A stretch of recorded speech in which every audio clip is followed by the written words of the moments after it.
to the W in Hollywood, and it's a ghost town, bro. Still. We're talking about 3 weeks ago now, right? So as of 3 weeks ago, it's still...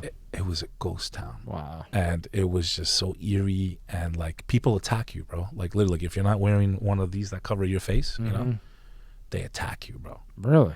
Like you're in the movie They Live and shit. Like they're about to go with their watches. Like he doesn't have his on. Like I'm like, what the fuck? Like, so like I basically left my room empty there, and I went down to Orange County like as fast as I've always loved Chappelle, and I always will. And and as much as I did, I respect him now more than ever.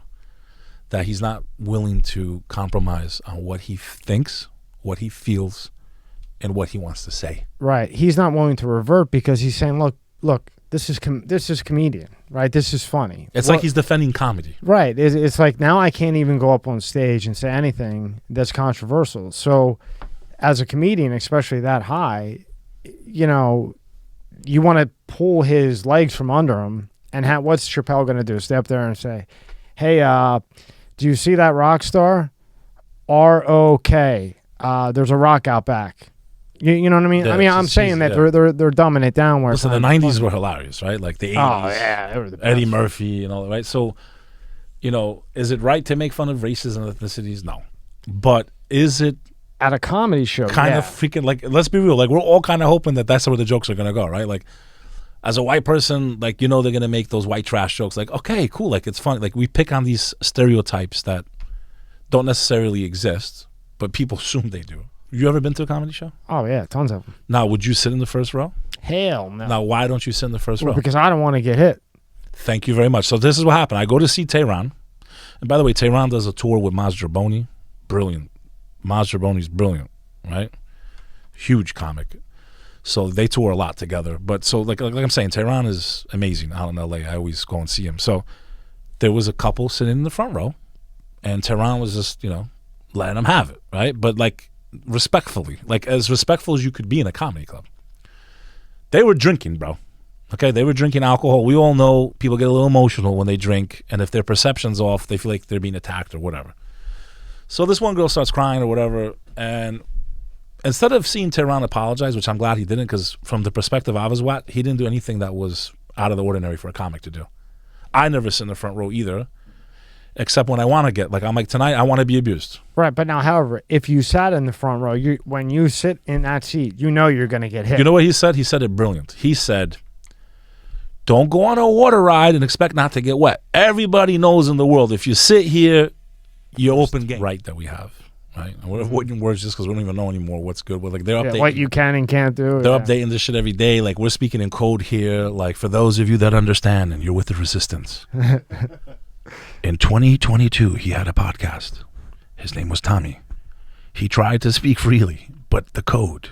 Imagine make some kind of like horror movie about the algorithm, and the minute you say a word that it doesn't like, it just wipes you out. Yeah, and then the machine comes and takes you. Some kind of chip they put in our arms. But tell me that's not that far fetched anymore, man. You know, it's not. It's okay, because that's what I'm scared of. People go like, "Why are you so against the word that rhymes with hot and starts with an S?" Yeah. Right.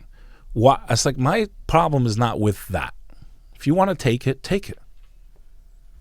You're very brave. You deserve, like, literally, you should be pat on the back. Like, shit. Like, if you've seen the videos I've seen. So, I don't have a problem with that. What I have a problem with, and where we need to unite here, is what's going to affect all of us, which is not being able to maybe speak as freely. Maybe they don't like the way you think. Maybe they're going to say, starting next month, everyone has to put a finger up their ass and tell us that, like, I mean, but once you've complied, then what's the stop? We tell everyone, listen, to keep your rhymes with, hang on, I got to be creative here. Sanity or something? The, rhymes with hot starts with an S. Just say hot. Let's just do hot. Hot from now on, okay? Okay. You guys all know, put the S in front of it. ID, right? Yeah. The hot ID? Uh-huh. Still going to pick it up hot. But I think we should say, like, next year to keep yours active, right? Because you're a good, obedient server. You're a good, obedient citizen. I think to prove our point, I think we should make it that everyone has to put in a 2.5-inch diameter tube into their ass once every 6 months. So instead of it being like this, let's do a massive suppository. And let's see how many people agree to that. Now, if you're saying to yourself, well, they would never do something like that, I would say, how the fuck do you know that they won't? You see where I'm going with this? So once you comply, and if you don't keep up with whatever they tell you to do in the future, there very well may be a day where they want to put something up your ass, and if you don't do it, they'll turn you off. And I know that sounds funny and stupid, but I'm saying please pause for a moment and seriously think about that. They can make it about anything in the future. Right now it's for this current crisis we're in, but once you've given up that freedom, they control that aspect of your life. I want you to remember, if anything ever happens to me and this world that they're trying to usher in, this new world order comes into play, I want you motherfuckers that sat on the sidelines, that cheered it's coming in, I want you to remember the people like me, the people like Tommy, the people out there on the front lines that were warning you. You see, 2 nuclear scientists can speak. And I promise you, Tommy, if we sat behind them on the train and they're having a conversation that we could hear, and they're speaking in that jargon that only those 2 scientists would understand half those words, we might not understand what they're saying. It doesn't mean that it's not true. I think what's going on, these people don't understand the peril that we're in. So they look at people like us because the media tells them that we're crazy, we're psychopaths, or whatever the fuck. So that's easy. That's easy for me. I just watch it, I absorb it, and whatever it tells me, it's like this thing that dictates to me, right? So just because you don't understand what I'm saying, I want you to remember, those of you that may be on the other side of this debate, I want you to remember when this world comes in, if it comes in, and hopefully we can stop it. But if we can't, I want you to remember that you cheered your own destruction. You gave away your own freedom. When you're suffering, when every move of your life is being controlled, I want you to remember the motherfuckers. You make these predictions, right?